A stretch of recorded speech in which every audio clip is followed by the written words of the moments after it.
Lanjut. Jadi penting baca basmalah nggak? Nah, dengan harapan Ar-Rahman, halaman.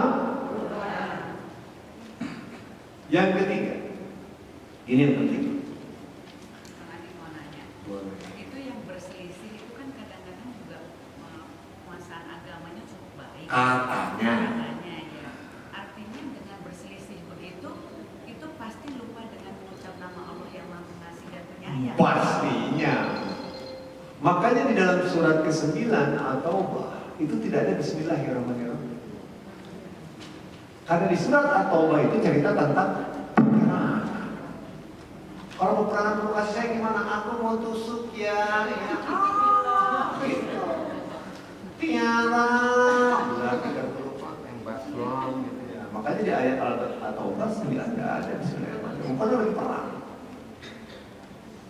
Kan sempat ditanya, kenapa sih di surat 9 At-Taubah nggak ada Bismillah? Kalau yang lain ada Bismillah. Itu kan peperangan lagi bicara itu. Jadi kan sama kalau orang yang lagi ribut, coba ibu lagi ribut Bismillahirrahmanirrahim. Kamu tahu jangan, kamu pakai pikiran, kamu tahu ibunya enggak, kamu tahu dalilnya enggak. Gitu. Terus Kang Adi, Kalau beda pendapat sunatullah. Nah, beda pendapat itu sunatullah. Yang berselisih yang bermasalah.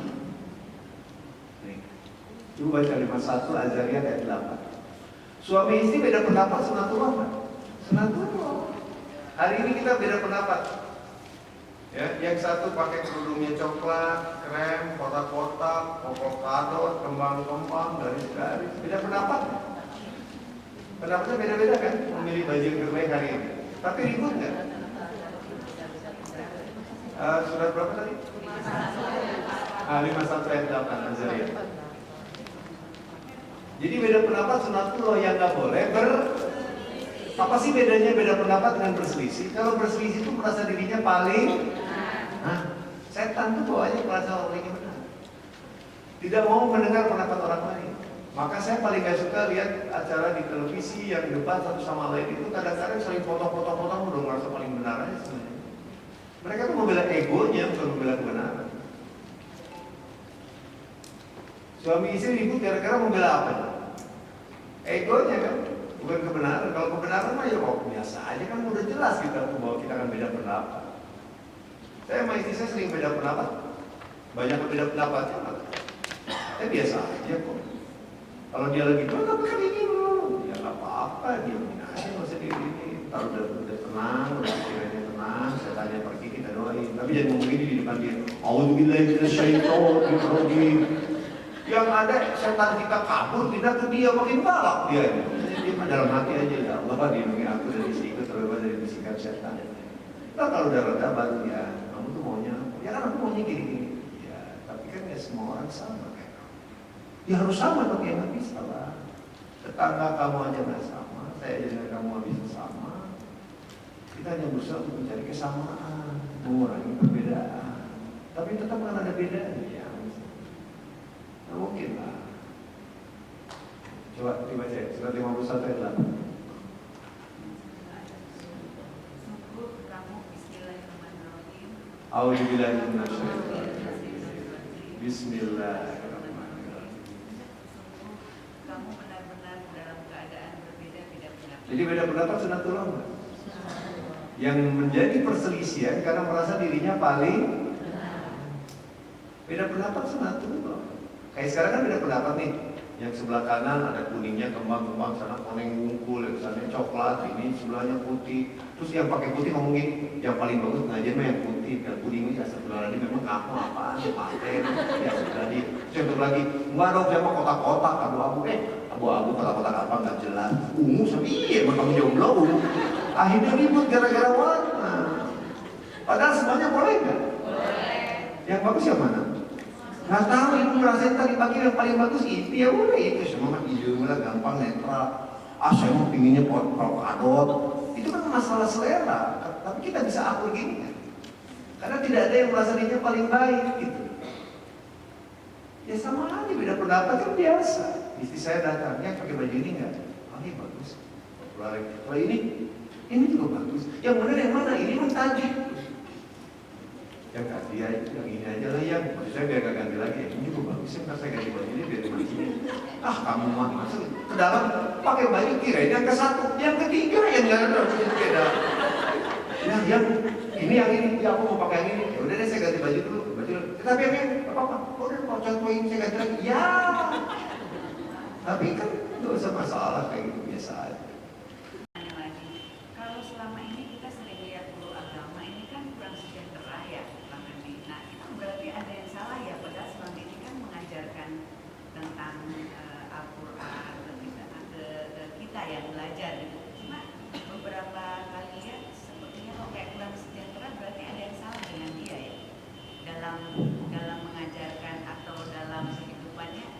Mestinya kan kalau mengacu dari Al-Quran itu kan kita bisa harusnya lebih baik kan dengan belajar Al-Quran ini sebagai pedoman kita. Ya begini juga. Kemarin saya juga sama ditanya, Kang, hampir sama dengan kasus saya hijrah. Mobil apa? Bukan mobil saya kok. Mobil saya kayaknya alarmnya udah nyala. Ini saya takutnya nanti akinya mati aja, takutnya susah. Ya intinya begini Bunda ya. 57 ayat 22 itu kan cerita tentang bahwa sebelum Adipura lahir itu segala sesuatunya sudah tertulis di Lauhul Mahfuz. Gitu kan? Hadisnya 50.000 tahun sebelum kita diciptakan kita sudah tertulis di Lauhul. Jadi nasib kita itu sudah tertulis di Lauhul Mahfuz. Tetapi dalam perjalanan kehidupan ini kita bisa nggak merubah itu? Bisa. Katakanlah matinya tidak berubah, tanggalnya, jamnya, tapi keadaan kematiannya kan bisa kita ubah. Kalau kita rajin ibadah, maka insya Allah di tanggal kematian itu kita meninggal lagi. Tapi kalau memang saya menjadi ahli maksiat, bisa nggak matinya dalam kondisi maksiat? Nah, jadi kondisi matinya katakanlah tidak dimajukan, tidak dimundurkan. Tetapi kondisi keadaan matinya tergantung kita. Kita bisa memilih dalam rangka kita beriman, atau kita bisa memilih mati dalam kondisi kekafiran. Makanya di surat 13 Arad ayat 11, Allah tidak akan merubah nasib satu kaum kecuali kaum itu merubah. Ya, 13 ayat 11. Dari 57 dulu ya. 57 ayat 22 itu kan sebelum kita dilahirkan kita sudah punya takdir masing-masing kan. Tapi ternyata takdir ini bisa nasib bisa dirubah. Surat 13 ayat 11. Nah, kalau begitu caranya tinggal kita cari tahu. Apakah memang seseorang itu ditakdirkan miskin, atau sebenarnya dia tidak ditakdirkan miskin, tapi karena dia nggak mau kerja, jadi akhirnya miskin? Atau dia sudah kerja, dia sudah ibadah, tapi kok masih standar terus? Penyebabnya satu, mayoritas para ustadz ulama di Indonesia masih berpikiran seperti Snokhard Grunje. Apa itu? Bahwa mereka berpikiran pahala di kebanyakan pahala di. Jadi si agama, guru agama ini mengajarkan Quran, tapi mindset berpikirnya masih berpikiran pahala di akhirat. Jadi ngajarnya dia, sholatnya dia, ibadahnya dia, Allah akan bayar di akhirat. Insya Allah nanti di akhirat senang. Tapi kalau saya kan kayak gitu, kalau pikir. Menurut Quran, pahala itu di dunia dan yang lebih baik di akhirat. Jadi kalau saya sekarang ngajar ibu Al-Quran habis, saya akan memberikan kelapangan kan buat beberapa ibu, kelapangan dalam ilmu pengetahuan. Maka Allah akan memberikan saya kelapangan di mana? Di mana? Nah, jadi yang harus senang duluan saya apa ibu? Ya saya duluan lah yang ngajarin lah. Emang mau saya jualan obat kumis, obat jenggot, saya nggak berkumis, nggak berjenggot. Bapak dan ibu mari kita belajar Quran biar hidup kita senang. Saya aja susah. Gimana belajarnya? Jadi penyebabnya adalah karena mayoritas mereka berpikiran pahala jadi itu ya. Jadi ibu rubah deh mindset. Ajarkan ke mereka. Saya sempat di debat waktu itu pakai surat 6 Al-An'am 32. 6 Al-An'am 32. Itu kejadiannya, saya lagi ngajarin guru-guru ngaji. Kan kemarin kita dulu punya program mengajarkan guru-guru ngaji metodologi memahami Quran hadis dan bagaimana mereka hidupnya menjadi lebih baik. Itu mayoritas di pemikiran mereka pahala itu di akhirat. Kemudian kita rubah mindsetnya bahwa pahala itu di dunia dan ketika kita rubah begitu, dia pakai 6 ayat 32. Dunia ini adalah permainan dan senda gurau. Jadi buat apa saya mengharapkan pahala dunia? Lebih baik saya mengharapkan pahala akhirat. Boleh, tidak ada salahnya. Surat 3 Ali Imran ayat 145, saya bilang, Anda mau pahala dunia, Allah kasih pahala dunia. Anda mau pahala akhirat, Allah kasih pahala akhirat. Tapi Bapak dan Ibu mau pahala dunia, mau pahala akhirat? Hah? Ya begitu. Nah pilihannya kan di kita. Jadi ada yang memang dia miskin karena pilihannya dia ingin miskin terus, dikasih tahu nggak mau, ya nggak apa-apa juga.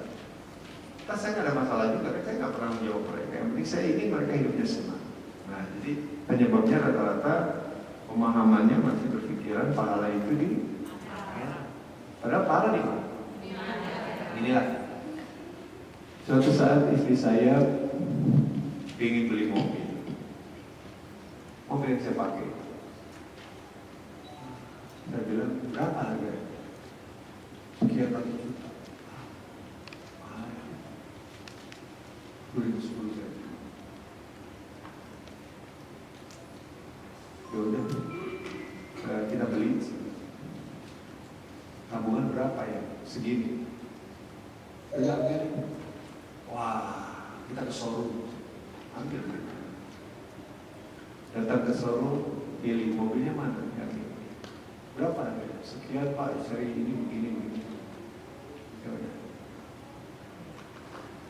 Pulangnya dari situ ada lapangan kedalam. Saya berhenti di situ. Istri saya udah dandan rapi lah, pakai baju bagus itu kan, ke showroom kan.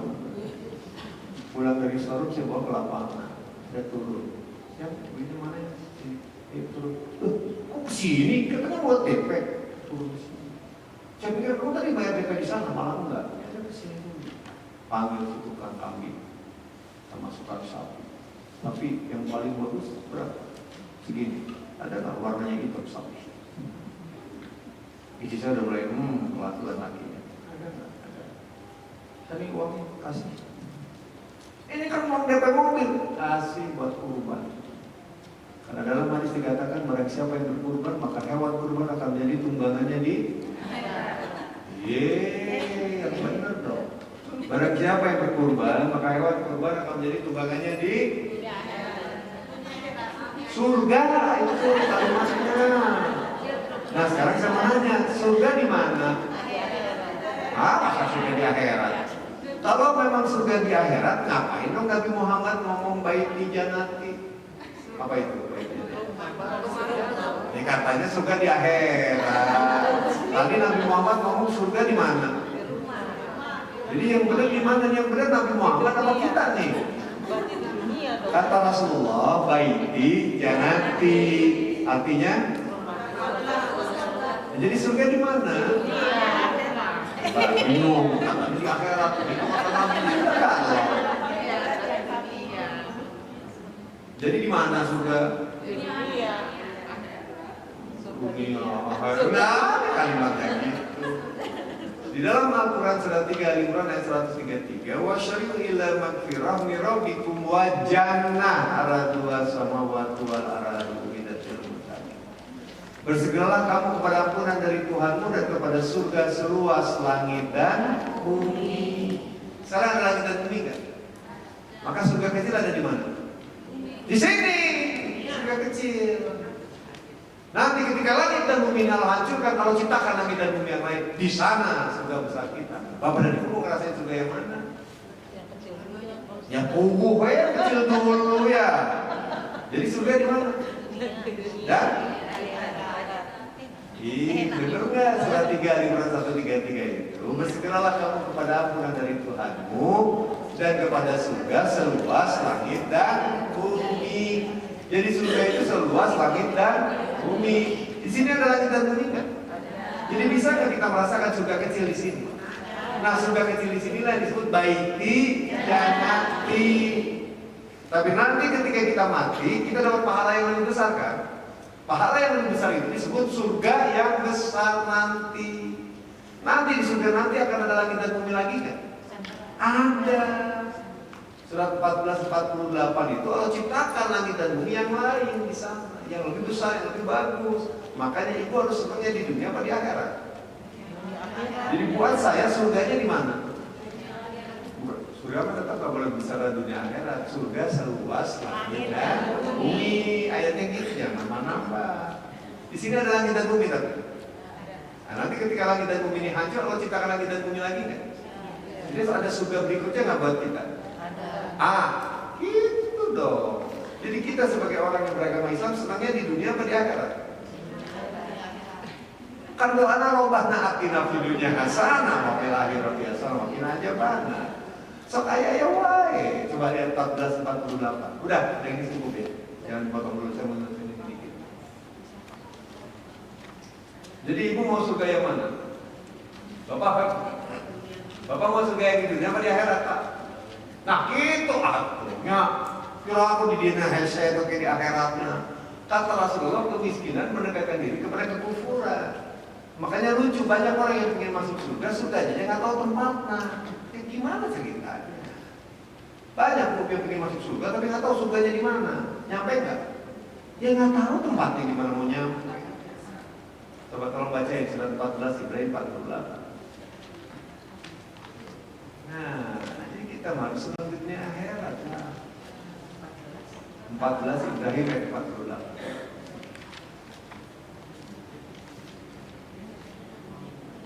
Ya. Yaitu pada hari ketika bumi diganti dengan bumi yang lain dan demikian pula langit dan mereka manusia berkumpul di padang mereka menghadap Allah yang maha besar. Jadi langit dan bumi di sini bisa jadi surga kita kan? Allah hancurin kan? Nanti Allah ciptakan langit dan bumi lagi kan? Kenapa? Karena surga kita seluas langit dan bumi. Maka Rasul bersabda, baiti jannati, surgamu, rumahmu. Di sini jadi surga buatmu adipura. Nanti Allah berikan surga yang lebih baik di sana. Jadi kalau kita belajar agama itu harus senangnya di dunia apa di akhirat? Mari barang siapa yang mendirikan rumah Allah, maka Allah akan dirikan istana di surganya di mana? Dan ya begitu. Istri saya ingin punya rumah. Saya tinggal di Keranggan Permai, BTN. Punya orang tua saya. Ini saya beli rumah di BTN juga. Deketan. Saya bilang ke istri saya, kita pindah ke depan rumah saya. Saya nggak mau. Terus saya udah beli kok. Saya minta di dalam estate. Dari saya sendiri nih. Nyari. Ketemu ada udah bagus. Berapa harga? Segini. Mahal. Yang punya tabungan berapa? Kecelai lagi dia biasa. Kasus mobil udah lupa nih. Dari sini ambil uang DP. Yang mana rumahnya ini? Oh berapa? Cicilan segini-gini. Pas masuk mobil saya bilang, emang kamu mau nyicil ya? Aku takut nyicil, dosa diikhlas. Ya sholat dulu yang dulu ya. Kebetulan masjidnya waktu itu lagi pembangunan. Saya pamungkan. Yang turun. Dia masih belum. Wah sih uang di mana? Bawa daripada di mobil atau di nyuri.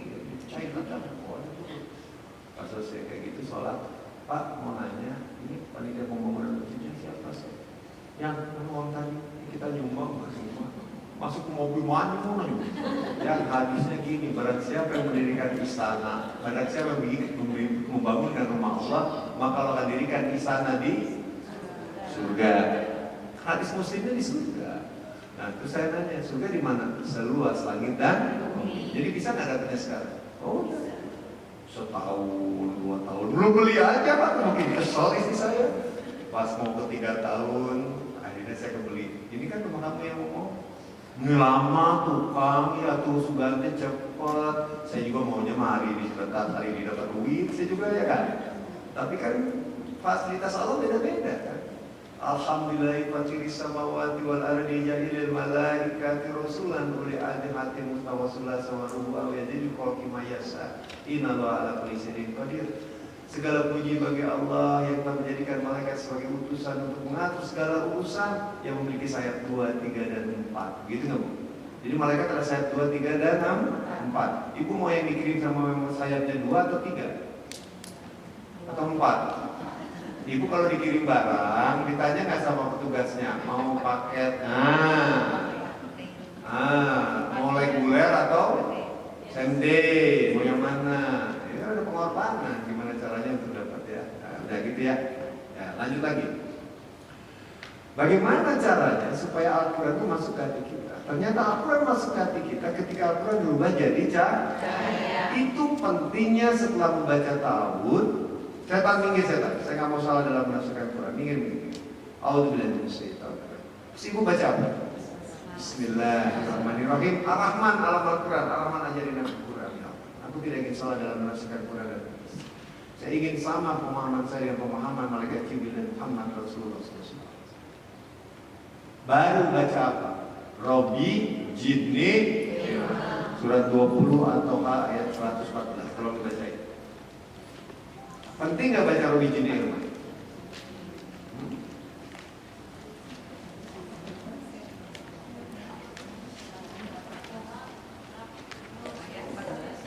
Surat 20 Al-Toha ayat 14.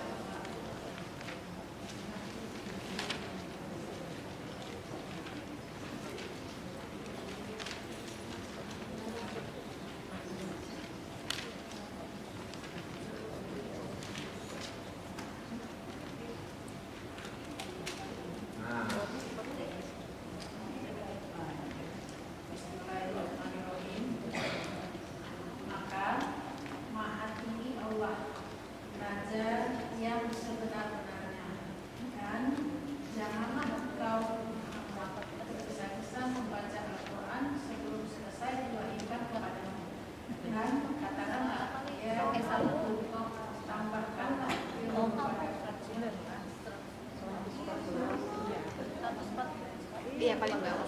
Betul. Ya betul. 114. Terus katakanlah Robi Jinni. Disuruh ngomong itu enggak? Robi Jinni ilma. Kalau Robi Jinni ilma warjuki fahma, warjuki fahmanya sunnah adanya di hadis. Tapi dikurannya cuma Robi Jinni ilma. Cukup. Mau pakai Robi Jinni ilma warjuki fahma boleh nggak? Boleh, nggak ada masalah. Tapi yang wajibnya Robi Jinni wakul, kata Allah, katakan adipura. Jadi adipura sudah ngomong Robi Jinni ilma. Nah nanti ibu kalau baca Quran, a'udzubillahi minasyaitonir rajim. Setan bikin setan, saya nggak ingin salah lagi menafsirkan Quran. Bismillahirrahmanirrahim. Saya ingin Ar-Rahman alam Al-Quran. Yang ketiga Robi Jinni. Kenapa baca Robi Jinni ilma? Karena Allah perintahkan. Kenapa Allah perintahkan saya baca Robi Jinni ilma? Ini penyebabnya. Surat 11 Hud ayat 14. Fa'ilam yastajibu lakum fa'lamu annama unzila bi'ilmillah.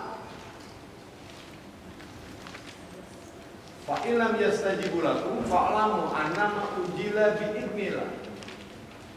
Wala ala ilaha illa huwa wa antum muslimun. Apabila mereka tidak mendengar seruanmu, maka ketahuilah sesungguhnya Al-Quran diturunkan dengan ilmunya Allah.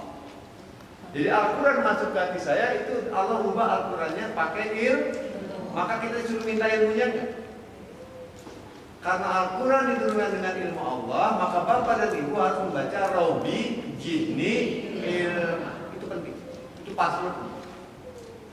Setelah baca ta'awud, baca basmalah, baca Robi Jinni. Kenapa? Karena Quran itu diturunkan dengan ilmu Allah. Tidak Tuhan selain Allah dan hendaklah kamu berserah diri. Apakah kamu mau berserah diri? Robi Jinni ilmu. Kenapa penting? Karena di surat ke-4 An-Nisa ayat 166 Ini lebih tekanan lagi nih. Di sini sebenarnya yang ingin saya sampaikan. Lakinnilahu yashadu bima anjala ilaik anjala lahu bi'il wal malaikatu yashadu wa kafa billahi syahid. Apabila mereka tidak mendengar seruanmu, maka ketahuilah sesungguhnya Al-Quran diturunkan dengan ilmu Allah dan malaikat menjadi saksi. Maaf, ketika saya baca Robi Jinni Ilma, malaikat tahu kan? Jadi saksi. Ngapain? Malaikatnya ngapain? Malaikatnya jadi saksi ngapain? Nonton. Malaikat kalau nonton di bioskop, nyatat aja. Tukang catat aja dia mah. Apa lagi? Malaikat yang jadi saksi ngapain lagi selain mencatat? Ngapain malaikat? Kan kita baca nih, A'udzubillahi minasyaitonir rajim. Setan mikir dengan masalah di benda ini. Bismillahirrahmanirrahim. Ya Allah, bimbing aku ya Allah, Rahman Ar-Rahim. Terakhir Robi Jinni Ilma.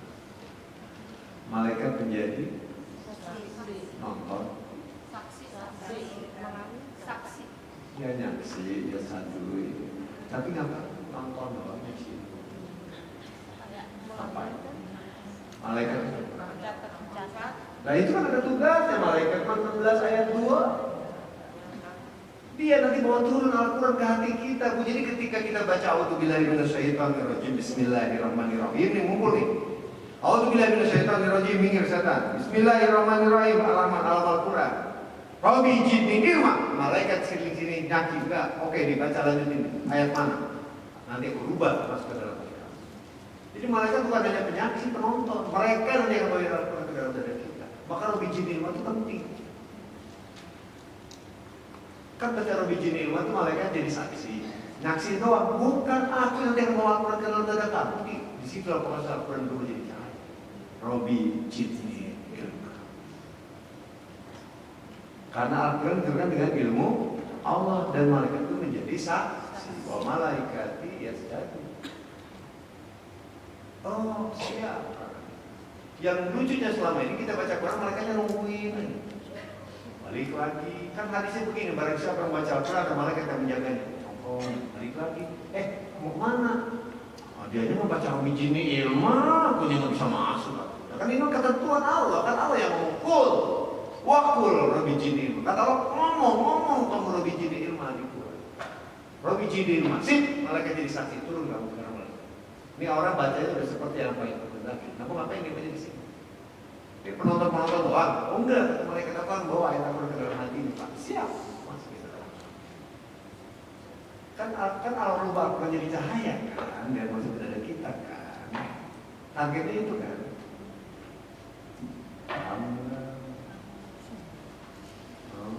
Pelan-pelan. Gini. Kan Al-Quran itu alurkan jadi cahaya. Makhluk yang keluar dari cahaya adalah malah. Ternyata ketika baca Quran itu Allah nggak berubah Al-Quran jadi cahaya. Artinya nggak kirim malaikat. Kenapa Allah nggak kirim malaikat? Karena kita membacanya belum seperti yang Allah keinginkan. Nah Allah itu inginnya baca Quran itu diawali oleh Bismillah. Setelah itu baca Bismillah dengan harapan Ar-Rahman Al-Quran. Setelah baca Bismillahirrahmanirrahim, Allah mau baca lagi di Robi Jinni Wakul dan katakan di Robi Jinni tadi di surat 20 atau ayat 14. Karena ketika kamu baca Robi Jinni Ilma, sebenarnya Al-Quran itu turun itu pakai ilmu Allah, maka minta ilmu. Fa'ilam yastajibu lakum fa'lamu annama unzila bi'idznillah wa ala ilaha illa huwa wa antum muslimun. Apabila mereka tidak mendengar sesuatu, maka katakanlah sesungguhnya Al-Quran diturunkan dengan ilmunya Allah. Karena Al-Quran turun dengan ilmu Allah, minta dong ilmunya, kan gitu. Kita ngomong nih, Robi Jini Ilma, udah saya minta nih ilmunya. Kata Allah, kalau aku kurang dengan ilmu Allah, malaikat jadi saksi. Nonton, bukan nih. Kan kamu lagi ingin Al-Quran berubah jadi cahaya. Cahaya itu malaikat. Di saat itu lalu berubah jadi cahaya, masuk ke dalam hati. Paham? Jadi nanti kalau baca Qurannya diawali oleh apa? Terus di situ jadinya perubahan Al-Quran jadi cahaya. Karena kan selama ini teman-teman baca cuma A'udzubillahi minasyaitonirrajim bismillahirrahmanirrahim. Salah enggak Robi Jini? Gimana nggak dibaca? Padahal itulah cikal bakal terjadinya perubahan Al-Quran jadi cahaya. Karena malaikat jadi saksi nonton. Bukan, nanti malaikat yang akan bawa Al-Quran ke dada kita kan. Yunazilul malaika biruhi min amrihi ala man yasha. Malaikat turun bawa wahyu kepada orang yang Allah kehendaki. Jadi Robi Jini penting kan? Kalau saya penting. Loh kenapa penting ya? Kan saya nyobain dulu. Kata guru saya nggak mungkin malaikat turun bawa wahyu kalau kamu yang ngomong Robi Jini ilmu. Karena yang nyuruh saya ngomong wakul dan katakanlah tuh Allah di surat 20 ayat 14. Wakul Robi Jini ilmu. Gitu kan? Jadi Robi Jini ilmu penting kan? Nah gitu. Paham? Paham? Nah, insya Allah PR saya beres. Baca tahu, baca bismillah, baca Robi Jini. Syarat supaya Al-Quran masuk ke dada kita: satu, Anda hanya menyembah Allah. Dua, Anda nggak segitu kelar. Ramadan, insya Allah kita menjadi takwa. Insya Allah kita bisa merasakan Lailatul. Cuma kalau yang sudah merasakan Lailatul Qadar, jangan lapor saya malam-malam. Saya juga deg-degan. Saya ada satu teman, pemain sinetron. Dia udah bisa kayak saya, perempuan. Cuman karena dia mentalnya nggak kuat, saya ketemu lagi, saya tanya, ada ayatnya yang ingat, nggak ada satu pun yang mengingatkan. Kenapa? Ya karena saya merasa ajaran ini sesat. Sesatnya di mana? Kata siapa? Kata Ustaz yang suruh ketemu saya. Kan dia tuh titelnya tinggi banget, mau setinggi lagi saya kejar untuk titel, saya nggak takut, itu mau sama saya. Aduh kan akan nggak bisa apa-apa, biarin, janganlah kan, saya datengin. Suruh dia banyakkan saya sendiri, saya nggak takut. Tapi kalau dia berani ngomongin sesat, ternyata dia sesat di depan saya, dia dapat Allah sarankan saya salaman itu, akan kita buktikan. Saya akan minta hal di dalam Al-Quran, ajab kalau berikan pahala di dunia akhirat, kalau juga berikan ajab di dunia akhirat. Saya cuma ingin lihat ya Allah, kalau saya salah engkau ajab aku, tapi kalau dia salah ajab dia di depanku, biar aku tahu nyatanya siapa yang salah. Kita sama-sama ketemuan, nggak ketemu-temu karena dia yang takut kali ya, teman saya. Padahal dia dulu udah bisa kayak saya. Sekarang saya tanya dia nggak ada satu ayat yang ini. Mau juga bilang. Pada waktu dapat malam-malam telepon saya, nangis-nangis. Mulut kenapa? Aku sedih juga perempuan telepon ngomong mulut kan. Kata istri saya, apa itu mulutnya nggak tahu.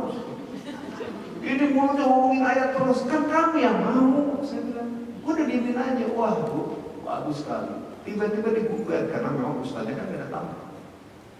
Sekarang mau Adi Hidayat, mau pakai ayat. Tuh, Adi Hidayat ada sebenarnya yang ngomong gitu. Karena udah dijelasin metodologinya tuh ini kan udah dijelasin sama Bapak dan Ibu. Maka sebelum saya masuk ke metodologi ini, saya terangin dulu kan. Metodologi menafsirkan Quran tuh ini, bukunya saya kasih, sok buku lihat. Artinya apa? Itu udah barang bukti. Kalau saya sesat, itu tinggal Ibu ajuin ke MUI, saya siap. Saya siap mempertanggungjawab ke dunia akhirat. Karena bukan asal sembarang ngomong kayak gini. Enakan saya main sinetron, saya bener daripada kayak gini. Sinetron mah enak ya, ketemu juga ya, main sinetron kurang makan semua.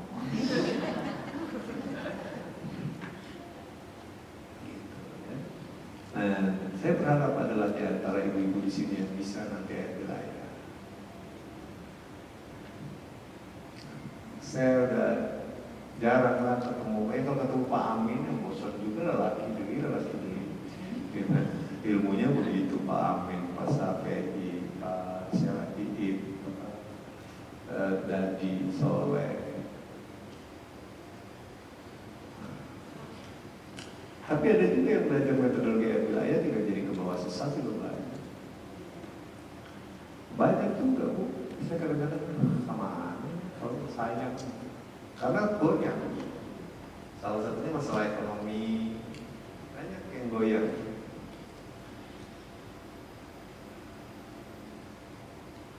Jadi pertama, Al-Quran dalam mujizat. Al-Quran menjadi mujizat ketika Al-Qurannya disimpan di dalam supaya masuk ke hati kita. Al-Qurannya dirubah jadi cahaya. Makhluk yang terbuat dari cahaya adalah malah berisi.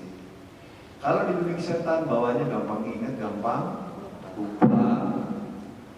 Yang kedua, baca basmalah, Bismillahirrahmanirrahim. Kenapa? Karena berharap Ar-Rahman Al-Amal Quran. Bukti Ar-Rahman Al-Amal Quran, output pemahamannya rahmatan lil alamin. Gak mudah nyalahin orang, gak mudah mengkafirkan orang, gak mudah membidahkan orang, gak mudah menyesatkan orang. Saya datang teman saya, Kang, maaf, saya ini jujur yang menurut Kang salah kan? Apa? Satu hari saya itu sholat cuma 1 kali, Kang. Oh. Sholat kapan? Subuh, Kang. Oh. Kenapa bisa subuh? Ya karena kan anak saya kan sekolah, saya mau antar ya harus sholat dulu, Kang, di rumah. Terus di kantor, Kang sibuk, Kang. Menurut Kang gimana? Alhamdulillah. Nggak marah, Kang? Enggak. Alhamdulillah udah bisa 1 waktu juga. Iya kan? Ada lagi teman saya, Kang, saya itu sholatnya cuma 3 waktu doang. Apa itu? Subuh sama asar sama maghrib. Kok bisa? Subuh kan udah sekolah tuh anak, jadi kita kan nontonin sholat anak-anak. Terus asar, kantor itu kepala kantor. Terus kalau sholat asar, saya suka ngajak jemaah, jadi saya nggak enak. Kalau siang kan kadang-kadang tugas luar saya kan. Pas maghrib mau pulang, si bos ngomong, sholat lagi dulu yuk sebelum pulang takut macet. Jadi saya sholat lagi, jadi alhamdulillah 1 hari berapa? 3. Boleh nggak, Kang? Alhamdulillah. Ada pemain sinetron, Pak. Kalau aku sih 1 nih. Ya kenapa, Pak? Aku ini sholatnya cuma ya Idul Fitri doang. Alhamdulillah. Makasih Abang udah bisa sholat. Saya berbangga aku bisa sholat. Tapi 1 tahun 1 kali sih. Ya bagus, Abang. Dia pada nggak pernah sholat. Ada lagi, Kang, saya sholatnya alhamdulillah, Kang, seminggu sekali. Karena jadi kantor, ya enak lah saya nggak datang. Oh ya alhamdulillah. Nggak ngomong, oh kamu kan tahu waktu 5, kan ini gue udah tahu sholat 5 waktu, masa segede gitu nggak tahu, bener nggak Bu? Iya, cuman ya iyain aja dulu. Dia masih masuk segitu ya udah iyain aja, doain sama kita ya Allah mudah-mudahan imannya bertambah. Nanti kan nambah dari 1 jadi 2, 2 jadi 3. Suami ibu juga kan pulang kantor capek. Sholat tuh bapak ya sebelum lagi sholat. Kalau biarin dulu aja, Pak. Udah mandi dulu, udah makan. Udah mandi, Pak. Biar nanti bisa sholat sekali. Karena enak ya, Bapak sholat lagi dosa berdosa, Bapak dosa gitu. Iya, santai aja. Kan setiap orang beda-beda kemampuannya buat. Jadi saya nggak pernah nyalain orang. Ngapain juga? Kemarin bulan puasa juga sama. Oh, saya nggak kan saya nggak puasa nih. Apakah saya harus baca syahadat lagi? Enggak. Kenapa gitu? Puasa itu untuk orang beriman kan? Ya ayyuhalladzina amanu. Muslim, mukmin, muttaqin, mukhlisin. Jadi seorang muslim kata ke Islam tapi nggak puasa boleh kan? Boleh kan baru muslim. Kalau mukmin wajib puasa. Jadi dia selama ini baru tingkatan muslimah terus dan naik-naik. Ajak dong, naikin dong, masa muslim dulu, naikin dong, jadi mukmin yuk, kita puasa. Jangan gini, kamu mau puasa ya, sadat lagi. Enggak, dia udah Islam kok. Kan muslim, mukmin, muttaqin, mukhlisin. Nah, ada nggak orang nanti di bulan Ramadan orang Islam yang nggak puasa? Iya, jangan dimarahin, ngomong kewajibannya juga ya ayyuhalladzina amanu, kok bukan ya ayyuhal muslim. Bener nggak Bu? Biarin aja dulu, kita doain ya saudaraku, mudah-mudahan ya Allah ya Rabbana hati jadi berikan hidayah naik dari muslim jadi mukmin. Karena kalau udah mukmin dia pasti ada keinginan untuk melakukan puasa. Bantu doain, jangan malah ya satu lagi baca lagi syahadat ya satu lagi buat puasa. Jangan. Kamu udah 3 kali ya Jumatannya baca syahadat lagi. Iya kalau sholat iya, kan memang alif lam mim dzalikal kitab. Bulado ibrahim udah mutakin. Orang bertakwa adalah orang yang yu'minu bil ghaibi wa yuqimuna shalah. Orang yang takwa adalah yang menunaikan sholat. Jadi kalau dia belum sholat dia muslim nggak? Muslim. Udah takwa belum? Belum, udah sholat kemana? Kasih tahu itu tingkatan itu biar kitanya nggak ini, biar dia tergugah untuk naik tingkatan. Maka saya santai aja, orang Islam nggak sholat itu santai. Tapi kamu mau nggak sih belajar Quran? Mau ilmu Quran? Kan saya aja. Nanti lama-lama kan imannya nambah. Lama-lama kan saya ingin sholat kan. Nah, alhamdulillah. Kan boleh nggak sholatnya di mobil? Oh, boleh. Jadi mau sholat di mobil? Boleh nggak? Boleh. Tanya-tanya, kenapa sih kamu sholatnya di mobil? Saya mau alam. Terus di kantor saya itu semuanya Kristen. Kalau saya ketahuan Kristen, saya kan masih takut. Ya udah nggak apa-apa, kan masih ada ketakutan, takut dipecat, takut apa, takut jabatannya turun. Jadi saya sholat nanti di mobil mereka. Boleh nggak? Boleh. Lagi jalan sama saya masih mau di mobil, kan nggak ada makan, ada apa? Kamu dengan saya doang. Oke, ini kalau sama kamu gitu. Ada yang begitu. Ya kan setiap orang punya masalah masing-masing ya. Jadi jangan disalah. Sampai sini cukup paham ya? Oke. Jadi sekarang Allah ubah Al-Quran jadi cahaya. Caranya baca buku. Terus? Nah, di ilmu inilah malaikat menjadi saksi. Makanya malaikat ketika buat turun ke hati kita. Yunazilul malaikat biruhi min amrihi ala man yasha. Turun ke Al-Quran. Karena malaikat menjadi saksi. Jadi kalau baca Quran itu malaikat seperti ini nih. Ketika ada yang baca A'udzubillahi minasyaitonir rajim. Bismillahirrahmanirrahim. Rabbi zidni ilma. Alhamdulillahi samawati wal ardi jahil malaikati rusulan li ajratin sulasa wa ruwa yazidu khalqi ma yasha inna ala kulli syai'in qadir.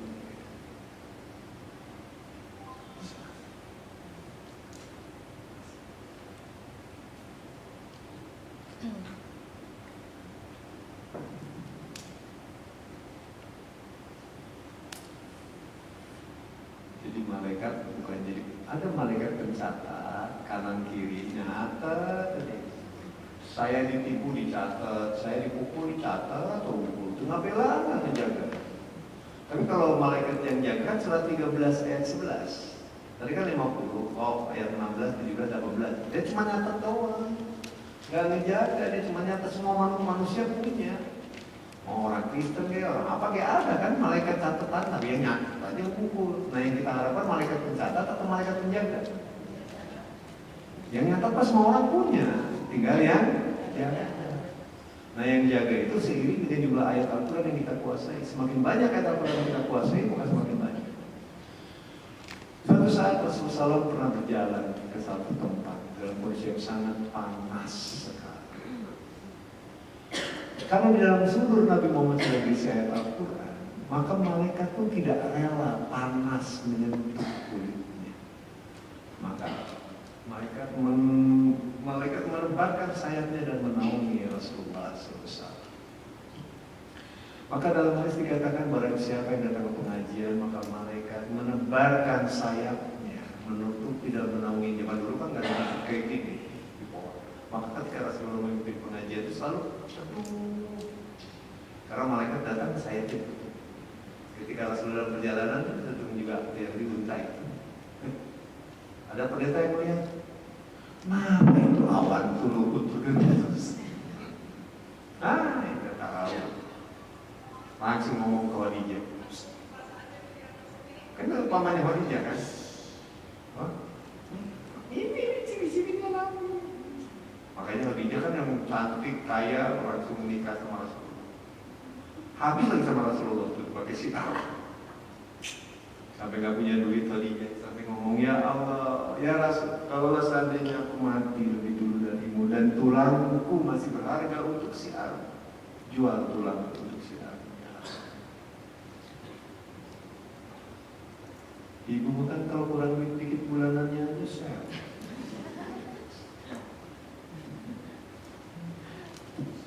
Apalagi kan sekarang beras naik, ini naik, ini naik, ini naik.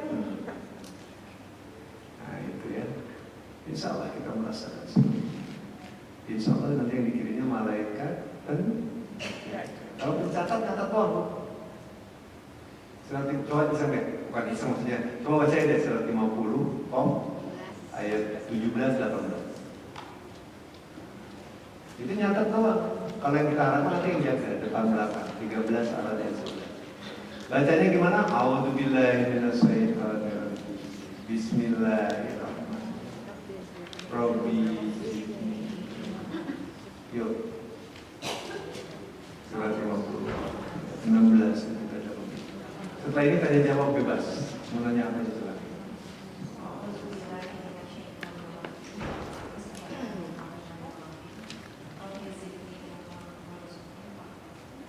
Dan sungguh kami telah menciptakan manusia dan mengetahui apa yang diisikan oleh hatinya, dan kami lebih dekat kepadanya daripada orang lain. Ingatlah ketika dua malaikat mencatat perbuatannya, yang satu duduk di sebelah kanan dan yang lain di sebelah kiri. Tidak ada satu kata yang diucapkannya melainkan ada di sisinya malaikat pengawas yang selalu siap mencatat. Nah, itu malaikat nyatat kan, kanan kiri kan. Nah, yang dibutuhkan yang nyatat apa yang jaga? Kalau nyatat semua manusia punya, mau dia Islam ke, Hindu ke, ada lah yang nyatat, betul nggak? Ada yang nyatat. Tapi yang kita butuhkan adalah surat 13 ayat 11 Allah. Malaikat yang jaga depan dan belakang. Nah, malaikat penjaga inilah yang nanti mengatur segala urusan kita. Kalau diatur Allah kehidupan kita, senang apa susah hidup ini? Nah, di dunia atau di akhirat? Nah, insya Allah kita menjadi orang-orang yang menjadi kepanjangan Allah dalam menyebarkan Al-Quran hadis, dan kita juga bisa merasakan kebahagiaan baik di dunia maupun di akhirat. Surat 13 ayat 11. Insya Allah.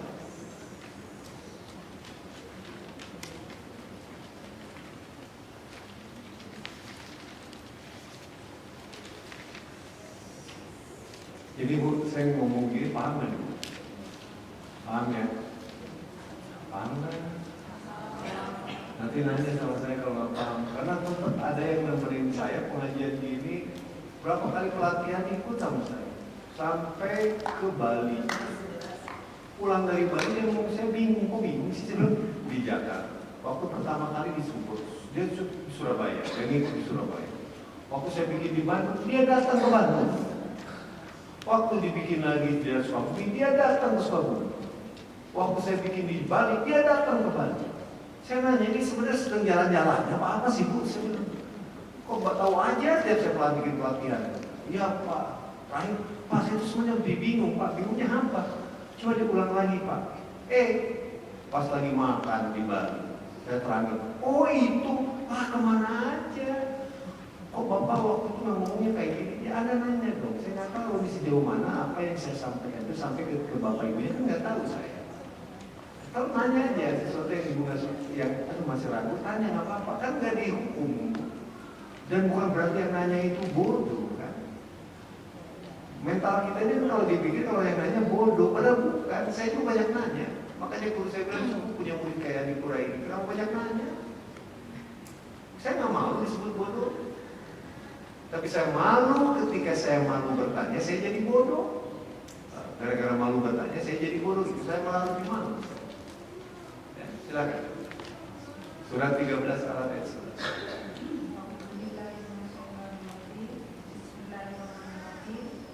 Baginya manusia. A'udzubillahi minasyaitonir rajim. Bismillahirrahmanirrahim. Robbi. Baginya manusia ada malaikat-malaikat yang selalu menjaganya lebih dekat dari depan dan belakangnya. Nah, malaikat penjaga apa pencatat? Di depan atau di belakang? Nah, jadi kalau ada kemarin lucu nih, ada paranormal melihat saya, katanya paranormal. Akang tuh dijaga kan di sebelah kanan akang, kanan, sama kanan tuh ini, kiri ini. Saya diam. Terus teman saya nanya, lu dijaga nih? Gue bingung nih, ini kayaknya belum bisa nih, yang punya goibnya itu masih dangkal. Kenapa nih? Jadi kanan kiri mau pencatat, dia cuma nyatat doang. Kalau penjaga pada depan belakang, kalau dia bilang, saya ngeliat nih yang di depan kamu ini, yang di belakang ini. Ah, ini kayaknya benar nih ilmunya, benar nggak Bu? Gak ada pencatat, terus semua orang pun dicatat. Nah, ini ilmunya belum sakti, saya bilang. Kan suka ada tuh yang ngomong, oh ada dijaga di sebelah kanan, anda ini sebelah kiri. Jadi, nah, malaikat penjaga pada depan belakang, keles. Kalau kanan kiri apa? Itu kan nyantet, ditipu, dicatat, dipukul, dicatat. Kalau yang jaga tak dulu memukul apa kamu gitu kan? Jadi ibu mau yang pencatat seperti apa? Nah, jadi si paranormalnya itu benar-benar nggak normal sebenarnya. Salah enggak, tapi ya lucu-lucuan aja. Saya sering gitu, oh Pak Adipura kan ada yang apa? Pengajian, dia suka bingung, kok Adipura tahu nih yang kesini, coba ingin tahu nih siapa kodamnya yang jagain Adipura gitu kan, suka ada yang lagi pengajian gini, ditanya aja terus saya jawab, tanya aku jawab belakangnya gini, tapi pas terakhir, Masya Allah, yang jaga Adipura, Masya Allah, Masya Allah. Kenapa? Gak kebaca kan? Ya saya nggak tahu lah, saya nggak belajar kayak gitu lah. Semuanya mungkin dia bingung juga kan, dikiranya yang jaganya jin kan. Malaikat jaga depan belakang kan, bergiliran. Kalau dari depan, ini kan depan, belakang ke depan. Yang belakang, yang depan kemana? Gitu kan? Lama-lama keliling kan? Maka kalau kita lihat sama-sama ada aura, kan cahaya. Jadi kayak ada auranya. Yang benar gitu. Tapi kalau misalnya ayat ini sebelah kiri, aduh karunya kesini ini mah pensiun aja kan. Katanya ada nenek-nenek kasih atau nenek-nenek mah pensiun aja nih. Udah tua nenek-nenek. Yang sebelah kanan ada kamu udah tua kok jenggot gini, aduh kasihan PHK aja sama saya. Karunya udah tua, lewat. Tapi dia mau jagain boleh, jagain. Mau tua muda jagain boleh. Ada masalah ya. Sementara itu yang saya sampaikan, kalau ada yang mau bertanya itu silakan. Waalaikumsalam.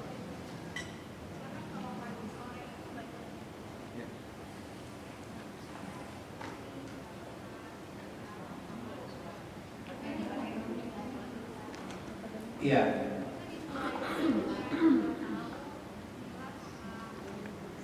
Bukan buat zikir, makanya ini zikir. Hah?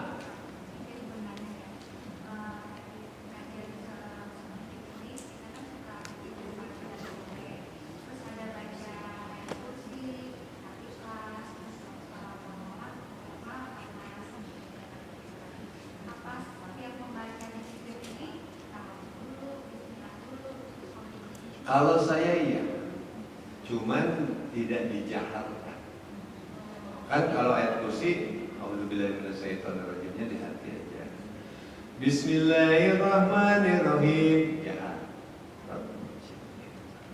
Lalu ngomong, kenapa? Karena kan kita lagi berharap ayat kursi itu kan yang dibutuhkan oleh kita ayatnya atau pahalanya. Ibu kalau baca ayat kursi berharap pahalanya atau ayatnya? Ayatnya. Pahala kan gak usah dipisah-pisahin lagi, cuma udah pasti kayak gini. Kan kalau akan syuting dapat honor se-X. Ketika syuting saya nanya lagi ya, honor saya berapa? Gak usah, syuting aja, bener gak Bu? Nah ketika saya syuting yang di benak saya, gimana caranya saya berakting dengan baik dan benar gitu kan? Karena si honornya sudah pasti mesti diomongin itu mah, ya kan? Begitupun kita, kalau baca Quran, pahala udah pasti. Cuma ketika melakukan mengerjakan ini, kita harus melakukan yang terbaik. Nah Allah ingin bacaan yang terbaik itu diawali oleh ta'awud, diajar oleh bismillah, dibaca Rabbi Jinni Ilma. Cuma kan tidak semua orang di sekeliling kita paham dengan apa yang kita baca. Maka selalu kalau untuk Bismillahirrahmanirrahim saya agak jahat. Ta'awudnya saya suka sir pelan. Rabbi Jinninya sir pelan. Kecuali kalau saya kadang-kadang di dalam pengajian saya ngomong A'udzubillahi minasyaitonirrajim. Bismillahirrahmanirrahim. Rabbi Jinni. Saya baca. Itu dalam rangka saya mengajarkan dan di sini juga sama. Saya sering baca dan kadang-kadang sir langsung darah. Karena itu sudah baca dalam hati saya. Kan tidak semua orang bisa memahami. Apa sih gua itu? Enggak, memang saya kan lagi berharap energi malaikat. Ketika baca ayat kursi Al-Ikhlas, itu kan berharap energi malaikat yang ada di ayat itunya kan. Barang siapa yang membaca Al-Quran maka ada malaikat yang menjaganya. Kan begitu hadisnya. Artinya, ketika kita baca seperti A'udzubillahi minasyaitonirrajim Bismillahirrahmanirrahim itu malaikatnya hadir. Karena malaikat ngerti. Ketika kita baca Rabbi Jinni Ilma itu kayak kode ke mereka. Ini ada orang baca sesuai keinginan Allah nih. Rabbi Jinni Ilma. Padahal dalam ayat itu jelas ketika ini orang baca Rabbi Jinni Ilma minta ilmu kepada Allah, Al-Quran diturunkan dengan ilmunya Allah, malaikat menjadi sakit, dia sudah. Kan malaikat menjadi sakit kan, dia sudah. Maka hadisnya benar barang siapa membaca Al-Quran maka ada malaikat. Malaikat ini ngerti ketika kita A'udzubillahi minasyaitonirrajim Bismillahirrahmanirrahim Rabbi Jinni Ilma. Siap. Kan malaikat hanya patuh kepada Allah. Nah, ketika Al-Quran turun dengan ilmu Allah, kita baca minta Rabbi Jinni Ilma, malaikat jadi sakit. Hukumnya wajib bagi mereka untuk jadi sakit. Nah, tinggal takwa di sumber kokok ini. Tampang nggak meyakinkan tapi takwa masuk cus gitu aja. Ya, cuman ya saran saya. Tapi nggak usah. A'udzubillahi minasyaitonirrajim. Bismillahirrahmanirrahim. Rabbi Jinni Ilma. Itu kan kamu nggak umum gitu kan. Sirin aja. Kalau saya kan bacain aja cuy. Saya udah tahu penyebabnya apa. Kalau ibu kan nanti bertanya-tanya goyang. Nanti ajaran sesat.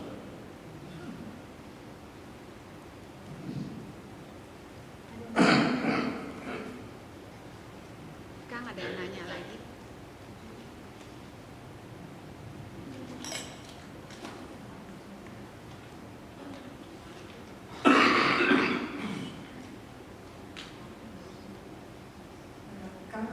Izin bertanya, mohon dijelaskan mengenai tadi yang tentang lupa di surah 59 ayat 19 tadi kan dijelaskan lupa sama Allah ya. Nah saya lihat saya baca di surah 6 ayat 68. Hah? Surah 6 ayat 68 itu jika setan benar-benar menjadikan engkau lupa akan melakukan ini, maksudnya di sini lupa gimana ya?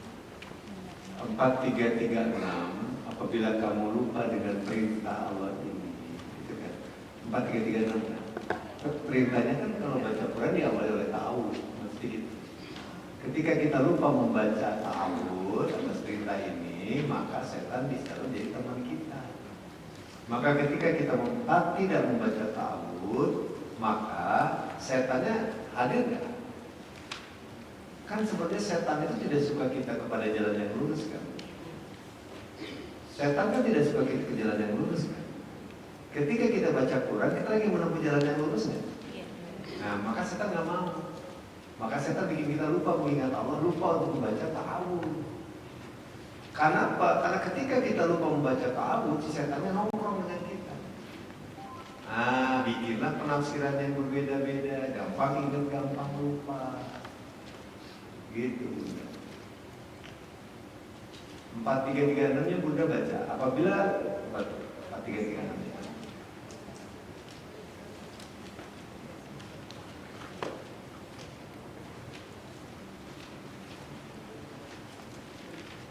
Jika kamu berpaling dari perintah Allah, maka setan akan menjadi pelindung bagi. Barang siapa berpaling dari pengajaran Allah yang Maha Pengasih Al-Quran, kamu biarkan setan menyesatkanmu dan menjadi teman kamu. Berpaling dari apa? Pengajaran Quran. Ajaran Quran yang mana? Yang tidak baca ta'awud. Makanya baca. Ya kan fa'idza qara'al Qur'an fasta'id billahi minasyaitonir rajim. Apabila kamu hendak membaca Al-Qur'an, maka mohonlah perlindungan kepada Allah dari godaan setan. Kata Allah gitu kan. Nah, kalau kita berpaling dari baca ta'awudz, nanti jadi teman kita siapa? Setan. Nah, kalau setan yang jadi teman kita, satu, kita jadi lupa mengingat Allah. Karena kita lupa mengingat Allah, Allah bikin kita lupa. Harusnya kalau baca Quran itu di surat 87 ayat 6, sanukri'uka fala tansa illa masya Allah. Kami membacakannya kepadamu Muhammad dan engkau tidak akan lupa kecuali Allah menghendaki lain. Jadi harusnya sekali baca tuh langsung ingat. Cuma kan kadang-kadang gampang ingat, gampang lupa terus. Jadi baca tahu itu penting. Maka saya kalau ngomong sama anak saya, jangan kalau kamu lupa sesuatu, naruh apa yang kamu baca apa? Auzubillahi minasyaitonir. Karena yang bikin kita lupa Allah. Kenapa kita lupa? Karena kita dibikin lupa untuk mengingat Allah sama setan. Supaya ingat lagi gimana? Saya kemarin jam tangan hilang. Hilang. Kata istri saya, wah makan kamu mana? Saya lupa bu. Itu biasanya simpennya di tempat tidur sih, nggak ada. Deg-degan kan? Oh banyak tukang kan nanti itu ada banyak. Nah, oh ingat, saya lupa kenapa? Kenapa saya lupa? Karena Allah bikin saya lupa. Kenapa saya bikin lupa sama Allah? Karena saya lupa tidak menjalankan apa yang Allah perintahkan. Oh ya, Allah tidak saya. Ya, kalau juga benar menjadi saya ini boleh juga rupanya. Allah tidak. Baca itu dia sambil nyari-nyari. Nyari. Isi langsung makanya jorok. Pas langsung buka ketemu pas bermakan aku pakai. Wih, ya udah ketemu. Ya karena gitu, saya kalau lupa gitu. Sama kalau di pengajian juga dia lupa. Situ mulai. Karena yang bikin lupa kita kan Allah. Kenapa kita lupa? Karena kita lupa mengingat Allah. Ingat untuk selalu memperhitungkan kepada Allah karena setan yang membuat kita. Allah yang bikin kita lupa karena dia menghalangi kita. Ingat.